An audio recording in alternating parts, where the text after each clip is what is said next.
esqueceram a lousa e agora usam o PowerPoint projetor, lá, né? PowerPoint. Mas essas definições, elas são todas feitas. Mas eu tô entre você tá do lado de quem? Quero ouvir.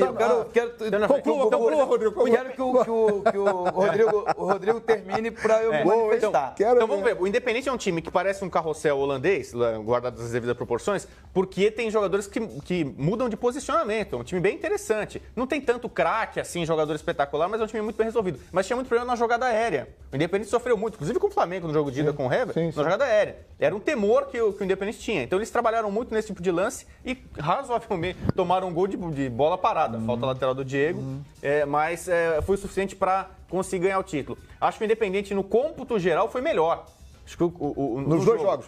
E eu falei muito, o flamenguista me xingou, me encheu o saco. Me xingaram, Rodrigo? Me xingaram na semifinal. Que eu falei que o Flamengo foi beneficiado pela arbitragem, e para mim foi muito beneficiado na semifinal contra o Barranquilla. Eu não achei que o Flamengo jogou muito bem na partida de ida que ganhou do Junior Barranquilla, e para mim teve um pênalti ali não marcado. E para mim teve 3 pênaltis no jogo da Colômbia, um foi marcado, 2 não. O Simon concordou comigo para falar na arbitragem. Então, eu acho que a chegada do Flamengo na final criou uma... Não é fantasia. O Flamengo mereceu chegar e tal, embora tenha tido erro de arbitragem na semifinal, mas não era aquela Coca-Cola toda. Então o Flamengo tinha problemas e, mais uma vez, eu acho que o time estrangeiro foi subestimado. As pessoas olhavam para o Independente e olham para o Independente e veem só o passado dele. É o rei de Copas, ganhou 7 Libertadores, a última lá em 84. Ganhou uma Supercopa do Flamengo em 95. E não observam muito. Eu cansei de ouvir, especialmente em off, gente falando, esse Independente não tem nada. É uma porcaria de time. Falaram isso? Eu ouvi, gente no ar. Eu ouvi no in-off, não, eu vi on. Esse time é um lixo. Esse time não tem nada. Um lixo não, mas falaram que o time não é essas coisas. Então não viram o primeiro jogo. O Independente perdeu do Libertad no jogo de ida na semifinal fora de casa, ele tomou um gol nos primeiros segundos e depois jogou melhor. Era para ter vencido a partida. Foi um gol de mão. O Independente com time reserva ganhou do Racing fora de casa, que poderia ter sido o adversário semifinal. Então, o que eu quero dizer? Mais uma vez, um time argentino humilde, tem um passado glorioso, mas humilde, entrou em campo, o bicho não é determinado. Eles sabem competir, né? Ele fez o jogo que ele se preparou, ele fez correto. Não estou dizendo que é uma máquina de jogar bola, mas é um time que se preparou, estudou o adversário, tem um jeito de jogar, deu certo. O Flamengo não deu certo. Eu quero saber para que lado que o Edmundo vai. Se ele vai para o lado do Eugênio, se ele vai para o lado do Rodrigo, se ele vai ficar no meio. E aí, Edmundo? Eu acho que cada um tem um pouco de razão, mas a gente está falando de um esporte coletivo. Mas que as estrelas precisam brilhar individualmente, cada um em suas posições. E o Flamengo não fez isso.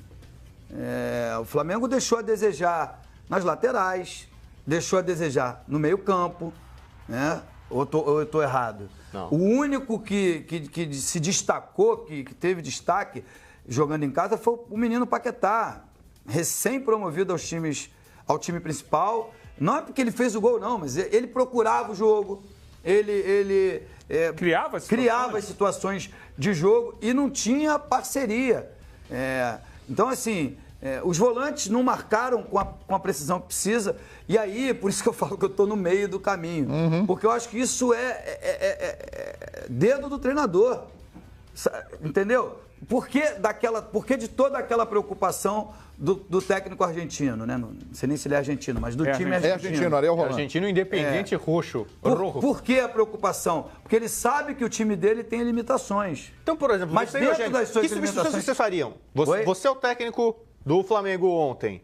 Que Flamengo você escala. O que você faria diferente do Rueda na escalação e na alteração? O Edmundo pode completar também. Você é o técnico. Rodrigo, sem querer ser desonesto ou leviano e falar depois do páreo já ter corrido, que é muito mais fácil, né? A gente consegue achar 1 milhão de defeitos. Eu gosto de ouvir atentamente o que diz o treinador, porque é ele que treina no dia a dia. E no dia a dia ele percebeu que não interessa o nome do Everton Ribeiro, interessa o que está produzindo o Paquetá. Ok. Eu concordo com ele. Eu concordo, e aí eu vou pelo seu lado. Mas quando eu vou para o outro lado, eu não posso concordar que ele deixe o Diego em campo os 90 minutos só porque o Diego tem nome. Então, aí ele tiraria o Diego, faria o quê? Botaria o Everton Ribeiro no lugar dele? Eu não sei. Talvez. Talvez seja uma alternativa. A obrigação de fazer o Flamengo evoluir, jogar melhor, é dele, ele é pago para isso. Eu venho aqui analisar o que eu vi. E o que eu vi não achei bom. Então, eu queria saber qual que seria a outra opção. Então, o que deveria ter feito? Vamos lá. Primeira substituição que ele fez. O time fez um bom primeiro tempo, razoável primeiro tempo. Encontrou um time adversário forte, embora alguns insistam em menosprezar. Encontrou um adversário forte, mas poderia ter saído vencendo. Né? Criou situações para isso o Flamengo no primeiro tempo. Achei que além do Paquetá, no primeiro tempo, o Flamengo teve um jogador muito importante no apoio, que foi o Everton. Teve aquele gol que ele perdeu na cara do gol. Eu concordo com você. Era o Paquetá o melhor e o Everton o segundo melhor. O Viseu dava para tirar? Artilheiro do Fluminense? Não é isso. Mas assim... Mas vamos lá. Por que o Everton era um jogador importante no jogo? Pela velocidade dele, ele estava superando o Bustos, lateral direito da marcação, passou por ele algumas vezes, naquele lance que ele quase faz o gol, numa outra jogada que ele vai no fundo, cruza e o Viseu consegue finalizar para fora. No início do segundo tempo, ele chega numa bola com a Morebieta, quase sai um escanteio. E aí, qual é a substituição que o Rueda faz? Tira o Trauco e bota o Everton na lateral esquerda. Matou o Everton no jogo. Porque o Everton não pode apoiar... E, consequentemente, o Flamengo. Porque o Flamengo tinha duas alternativas. Paquetá pelo lado direito e o Everton pelo lado esquerdo. Quando ele perde o Everton... Não, e mais, você pode dizer o seguinte. Ele tira o Everton, bota na lateral esquerda o Everton no lugar do Trauco, porque o Everton apoia. Não podia apoiar, porque ele tinha que marcar o melhor jogador do time adversário, que era o Barco. Exatamente. Aí você tira o jogador que é um dos seus principais jogadores de ataque e bota para marcar o craque do time adversário. Bota o Vinícius Júnior e a bola não chega no Vinícius Júnior, porque o Diego sumiu no jogo e o Flamengo no segundo tempo deixou a responsabilidade de começar as jogadas nos pés do Hever e do Juan. E não passava do meio de campo o Flamengo, só com o lançamento. O Paquetá, que vinha buscar bola no primeiro tempo, cansou, devia ter saído mais cedo, devia ter buscado uma outra alternativa. E quem teria entrado no lugar dele? Poderia ter entrado o Everton Ribeiro, poderia ter saído mais cedo o Diego para a entrada do Lincoln mais cedo. Mas a questão é que o Flamengo ficou sem a passagem da defesa para o ataque, cansou o Paquetá e tirou o Everton. Então não tinha nada no ataque. O Flamengo não criou absolutamente nada no segundo tempo e foi piorando com o passar do tempo. O fenômeno midiático ainda não falou. Impressionante isso. E a sua opinião, Felipe Facincani? Eu acho que assim, eu tô nessa linha do Eugênio e do Rodrigo, no mix. Você tá nas duas linhas? Mas com algumas ponderações. Eu sou a esquerda, ele é a direita. Eles estão em linhas opostas, eu gostaria de deixar bem claro aqui. Por exemplo, eu acho que a saída no segundo tempo do Cueja, que fez o pênalti, tudo, mas ainda assim, em relação ao Ilharão, ele é um jogador muito mais estável e daria justamente esse início de saída de bola melhor. Saiu por cansaço, viu? Então, mas ele estava esgotado e pediu momentos, até para... Então, se ele pediu é uma coisa, mas é um jogador que eu tentaria preservar dentro de campo, porque a saída de bola com ele já municia um pouco o ataque. Essa história do Everton na lateral esquerda não faria isso, porque é o que o Eugênio falou, você mata um atleta que era o mais agudo e um dos mais perigosos na infiltração. Você pode fazer o seguinte, trazer o Everton para ser um auxílio a um dos volantes quando recompõe, para a entrada de um Vinícius Júnior pela ponta, e aí você saca o Diego, entendeu? Você faz Everton... Pode botar o Vinícius na direita, traz o Paquetá para dentro e tira o Diego. Exatamente, é isso que você pode fazer. Paquetá rende bem pelo meio. Você pode fazer, mas o Paquetá cansou, mas é outro atleta que ali na beira fala, Paquetá, eu conto com você. Mas ele cansou por quê? Porque ele cumpriu uma dupla função. De marcação, de acompanhar e ajudar o Pará na marcação. E suprir o Diego. E depois chegar à frente para criar. E sem contar que ele chamava a responsa do Diego. Não era mais plausível centralizar ele sem muita oposição. É isso. E aproveitar que o menino estava bem no jogo e criativo. E aí quem que você tira nessa? Eu tiraria o Ilharão. Que eu não consigo entender. Ele troca 6 por meia dúzia, 6 por meia dúzia. Faz substituições o tempo inteiro.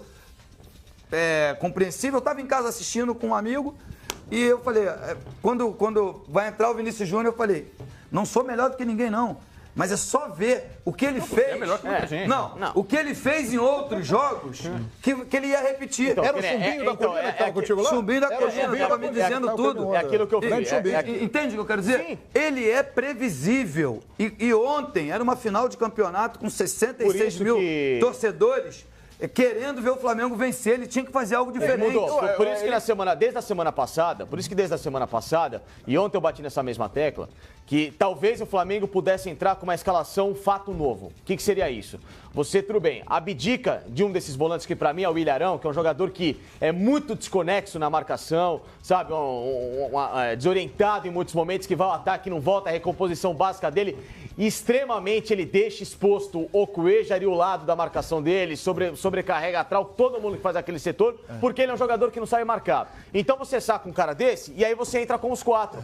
Vinícius, Paquetá, o próprio Diego, que se não tiver bem você pode trocar por outro, e o Everton com o Viseu. Faz um time agressivo, em alguns momentos o Everton pode voltar para ser esse segundo volante, não um cara sacrificado na esquerda, porque aí ele pode ter a bola rápida de saída, e você deixa o Flamengo com fluência tática, com jogadores que tecnicamente serão agressivos e sem perder a recomposição de marcação. Muito bem. Aí a opinião dos nossos companheiros aqui, Rueda vai continuar, a seleção chilena o quer, a seleção colombiana há muito tempo sonha com ele, mas Rueda permanecerá no Flamengo e aí fará a pré-temporada, montará o elenco dele e será o treinador do Flamengo na Libertadores 2018. Falamos aqui do jogo.